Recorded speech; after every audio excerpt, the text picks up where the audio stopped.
Good evening and Jai Hind student. Welcome to Sunbeam School Sultanpur. Online classes will be starting NCERT class 8 chapter 5 Judiciary. In previous video we discussed about what is the role of the judiciary and what is an independent judiciary and what is the structure of courts in India. Now this video discuss about what are the different branches of the legal system. The Indian legal system deals with civil and criminal cases, civil law and criminal law. जैसा कि हम अधिकतर सुनते हैं काफ़ी सारे मुद्दे होते हैं, काफ़ी अलग अलग टाइप के केसेस होते हैं, लाइक जैसे लड़ाई झगड़े का जिसमें फाइटिंग वगैरह होती है, मर्डर का, और काफ़ी लैंड से रिलेटेड जो मुद्दे होते हैं, केस होते हैं. तो जो लैंड से रिलेटेड मुद्दे होते हैं वो किस में डिस्कस करे जाते हैं? सिविल लॉ में. और जो मर्डर से, हाथापाई से, मार पिटाई से वो होते हैं वो क्रिमिनल लॉ में. इट डील्स विद कंडक्ट और act that law defines as offenses, for example theft or murder, and it deals with any harm of injury to right of individuals, for example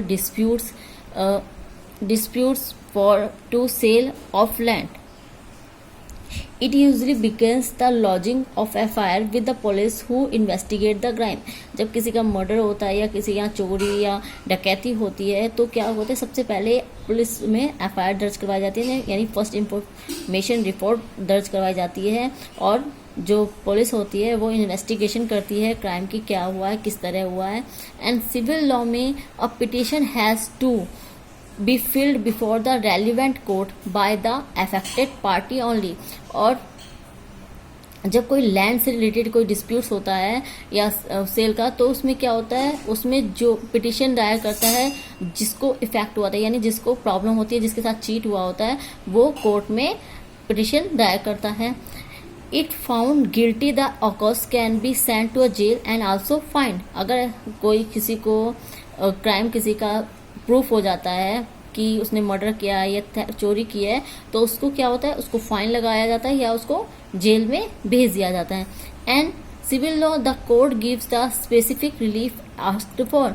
इसमें court क्या है, फैसला देती है कि like this, मान लीजिए दो ब्रदर्स हैं और उनमें किसी लैंड को लेके, अपनी पूर्वजों की जमीन को लेके लड़ाई हो गई है कि किसमें कितना है, तो कोर्ट उसमें फैसला लेगी कि किसको कितनी लैंड दी जाएगी, किसको कितनी जमीन दी जाएगी, किसको कितना खेत दिया जाएगा. तो उसमें क्या होता है, कोर्ट्स रिलीफ देती है, कोर्ट्स ऑर्डर देती है. Now does everyone have access the courts. अब हम बात कर चुके हैं जैसे क्रिमिनल लॉ हो गया या सिविल लॉ हो गया, उसमें क्या कंडीशन होती है, कैसे कैसे हमें जजमेंट मिलता है. लेकिन अब बात होती है कि क्या जो कोर्ट है वो सब तक पहुंच सकती है, जो न्याय है वो क्या सबके लिए इक्वल है, सबको मिल सकता है. अकॉर्डिंग टू आवर कॉन्स्टिट्यूशन हमारे यहाँ जो लॉ है सबके लिए इक्वल है, लेकिन क्या सब जो न्याय है वो सब तक पहुंच सकता है, सब लोग कोर्ट तक जा सकते हैं, चाहे वो पुअर हो चाहे रिच हो. रिच तो जा सकते हैं, क्या पुअर भी जा सकते हैं? Yes, theoretically all citizen of India can access the court in the country. According to our constitution जितने भी इंडिया के लोग हैं सब कोर्ट तक पहुंच सकते हैं. But in reality access to courts has always been difficult for a vast majority of the poor in India. लेकिन रियलिटी क्या है, जो पुअर लोग हैं, जो गरीब लोग हैं, उनका कोर्ट तक पहुंचना बहुत ही डिफिकल्ट है. For Y?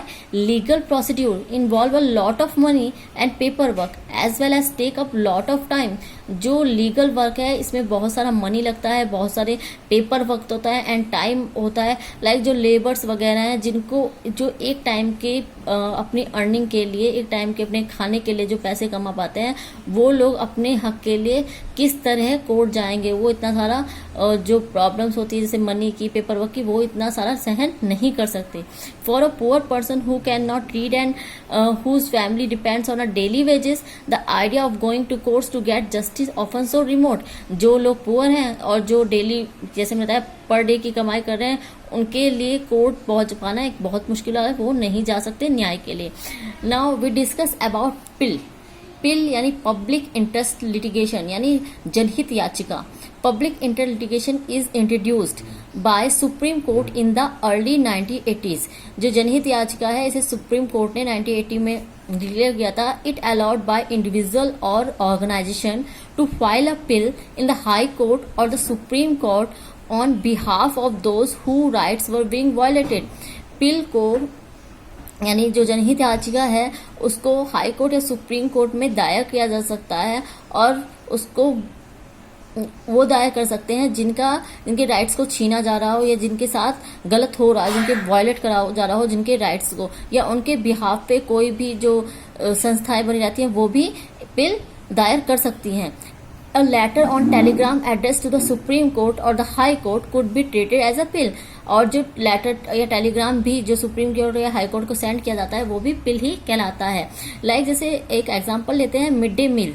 Mid day meal का जो एग्जांपल जो तमिलनाडु में स्टार्ट किया गया था, सुप्रीम कोर्ट के ऑर्डर पे ही सब स्टेट में लागू किया गया। इसके अकॉर्डिंग ये भी एक पिल के द्वारा ही लागू किया गया, एक जनहित याचिका ही दायर की गई थी सुप्रीम कोर्ट में कि सभी लोगों को क्या है, सभी लोगों को खाने का अधिकार है, सबको ही अच्छा भोजन मिलना चाहिए। इस रीजन से मिड डे मील जो प्राथमिक स्कूल थे, प्राथमिक विद्यालय, उसमें मिड डे मील स्कीम को चलाया गया। Importance of judiciary. Importance of judiciary. The judiciary has played a crucial role in democratic India. It also keep a check on the powers of the executives and the legislature। जो judiciary है एक important role play कर रही है हमारी जो constitution है, हमारी जो कंट्री है उसमें, बिकॉज कहीं ना कहीं ये एग्जीक्यूटिव को और लेजिस्लेचर को दोनों को चेक करती है। लाइक जैसे कोई भी पार्टी, रूलिंग पार्टी अपनी पावर का मिसयूज ना करे, कोई लीडर अपनी पावर का मिसयूज करके किसी भी सिटीजन के राइट को वायलेट ना करे, या जो जनता का पैसा है उसको मिसयूज ना करे, करप्शन ना फैले। तो कहीं ना कहीं जो हमारी लेजिस्लेचर है दोनों को ही चेक करती है। Also it have the protecting the fundamental rights of citizen. जैसे मैंने अभी बताया, जो सिटीजन के फंडामेंटल राइट्स है उनको प्रोटेक्ट करती है। Now thank you student, thank you very much. Jai Hind. In next video we discuss other chapter. Thank you. Jai Hind.